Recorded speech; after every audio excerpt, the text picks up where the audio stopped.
সরকার ব্যর্থ হয়েছে বলে অভিযোগ করেছেন গার্মেন্টস মালিকরা।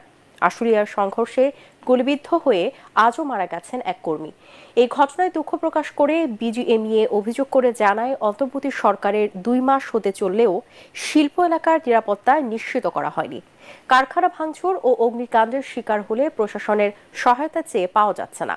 এতে ব্যাহত হচ্ছে উৎপাদন, ক্রেতারা মুখ ফিরিয়ে নিচ্ছেন।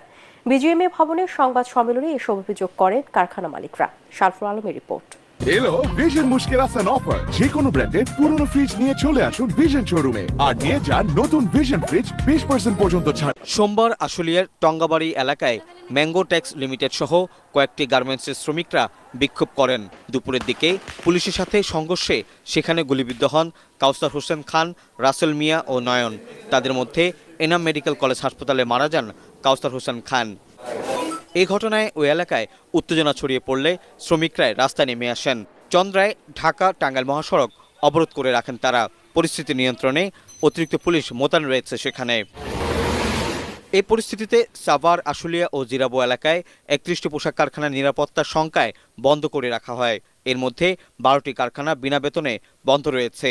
তৈরি পোশাক শিল্পের উদ্যোক্তাদের অভিযোগ, এখনও কারখানায় হামলা হচ্ছে।